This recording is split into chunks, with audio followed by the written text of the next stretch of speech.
One of my studies that allowed me to be able to deconstruct and free myself from the tyranny of the Bible happens to deal with Noah's flood and the number of animals that were on the ark.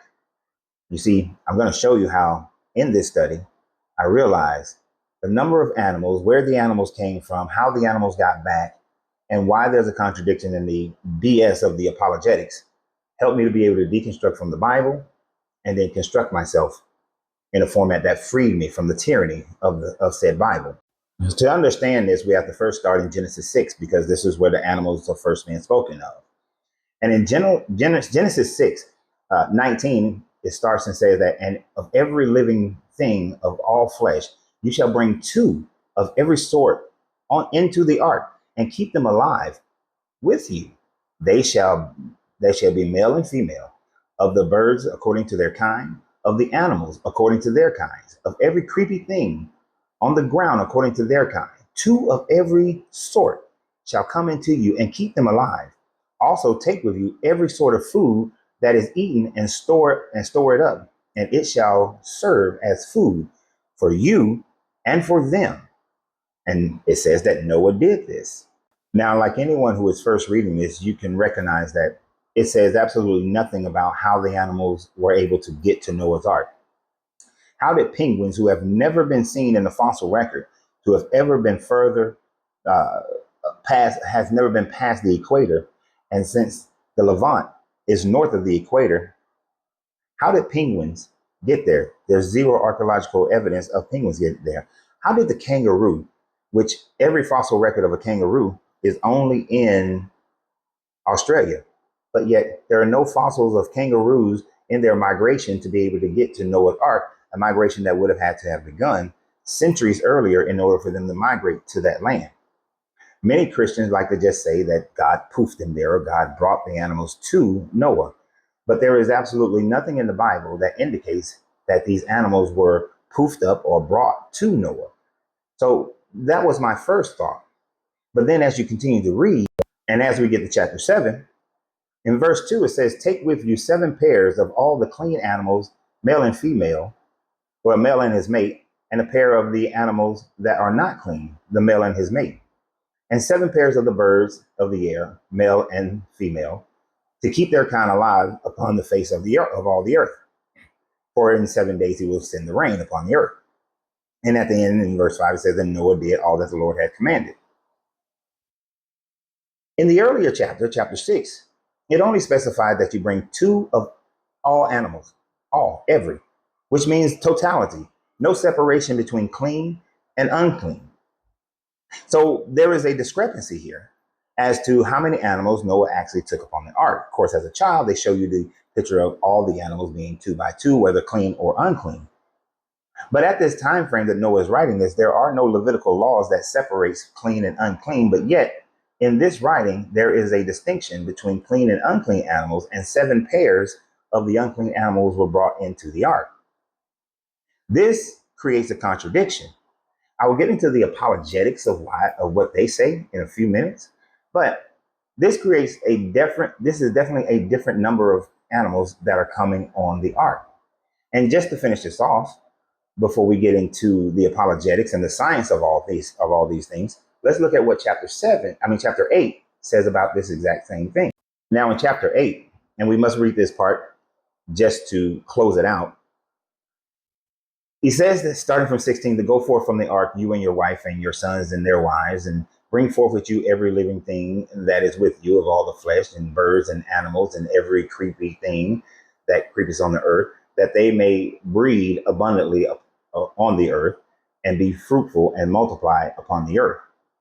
And Noah went ahead and did so, and all the animals came off. And then it jumps down to 20 and says that Noah built an altar to the Lord, and took every clean animal and every clean bird, and offered the burnt offerings to the Lord on the altar. And when God smelled the pleasing odor, the Lord said in his heart, I will never again curse the ground because of man, for the imaginations, thoughts of man's heart is evil from his youth.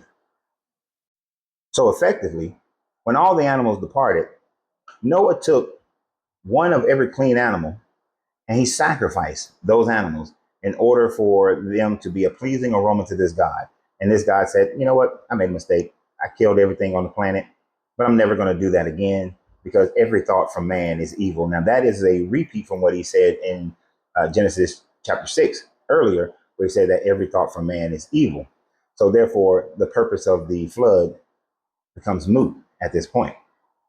But when we dive deeper into this story, one of the things that the apologists will often say is that the reason why there is a difference between every clean animal and every unclean animal, there is a difference between them stating 7 pairs of clean animals and only mentioning 2 of every animal in chapter 6, is that chapter 7 is a more detailed information concerning the number of animals that were brought onto the ark, whereas chapter 6 was just a generalization.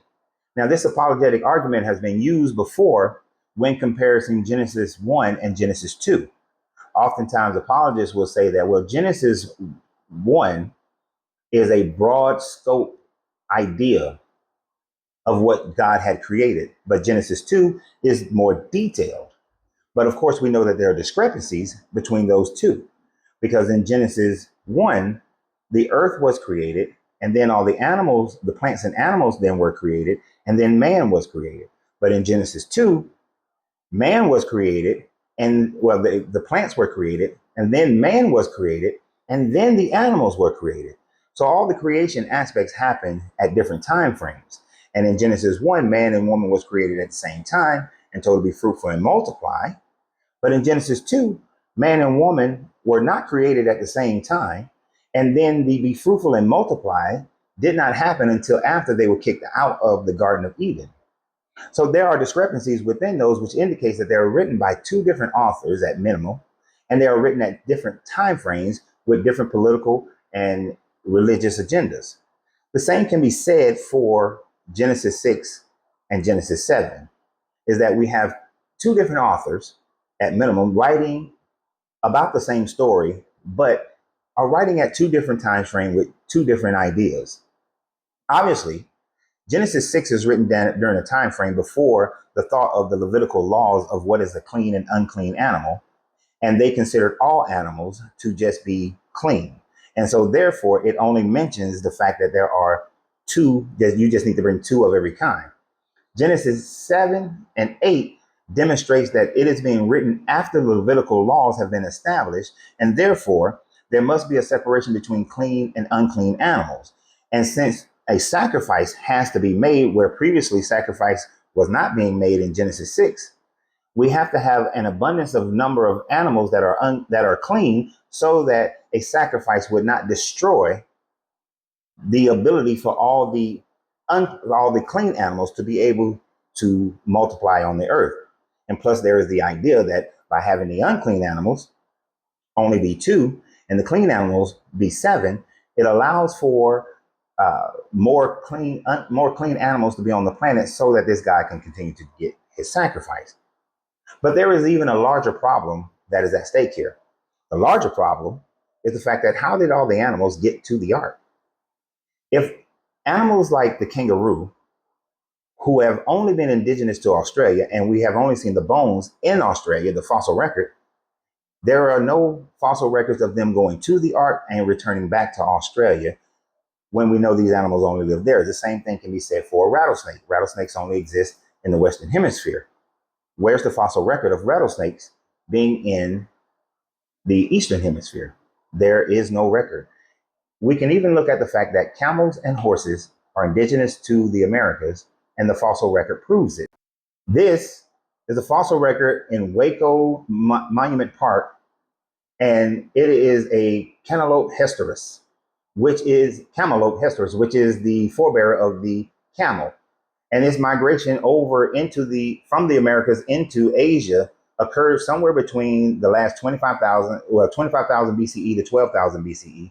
And it's believed that they were hunted out of existence, and they also migrated during the last ice age over into the Americas, so they are indigenous to America. The same with Herdman's horse, which you can find its skeletal remains in Idaho, which demonstrate that they also made this migration. So therefore, this is just another example of how science trumps biblical faith. So always remember, you have to free yourself to be yourself, because your greatness is not